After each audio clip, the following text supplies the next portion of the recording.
Je vais vous faire entendre des petits bruits, je vous demande de lever le doigt chaque fois que vous entendez. On recherche le plus petit bruit possible que vous aviez à percevoir.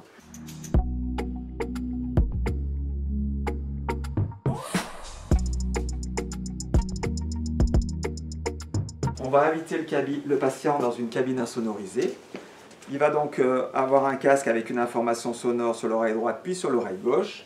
Et on peut lui demander, sur la première partie du test, chaque fois qu'il va entendre le son, ils vont nous faire un signe ou nous indiquer l'oreille. Ça, c'est la première partie qui va permettre de faire un dépistage simple de l'audition. Et la deuxième partie, on va avoir des listes de mots et on va faire répéter le patient, par exemple le chapeau, le râteau, le bateau, pour voir quel est son degré de compréhension. Et c'est sur cet élément-là, qui s'appelle l'audiométrie vocale, qu'on va avoir une information un peu plus précise sur la compréhension du patient et sur l'évaluation de sa surdité. La gêne dans les ambiances bruyantes, qui est souvent le premier symptôme. Les gens sont au restaurant, les gens sont à table quand tout le monde se met à parler, et on commence à avoir un petit peu plus de difficulté à suivre la conversation.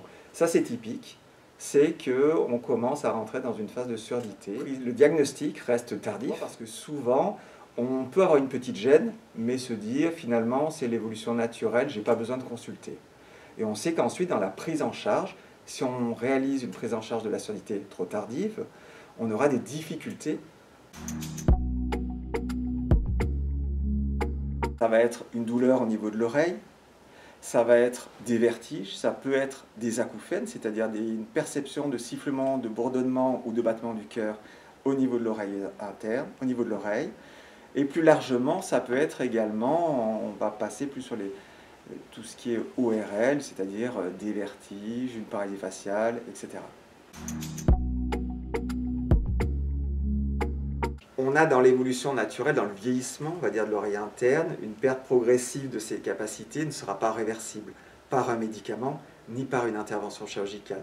On aura par contre des appareils auditifs qui vont être des systèmes où on va capter l'information sonore au sein d'un micro, l'amplifier et ensuite l'envoyer plus fort au niveau de l'oreille moyenne.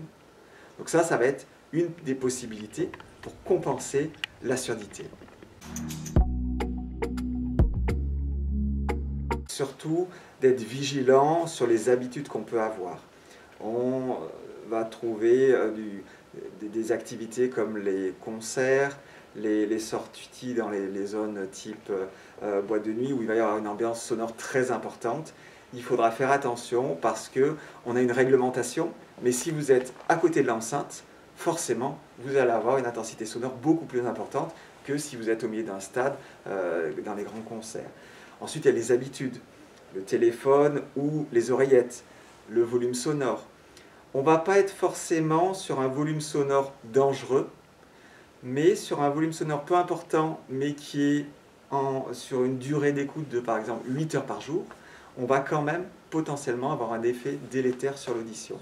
Et puis faire des pauses, et puis avoir un volume vraiment raisonnable.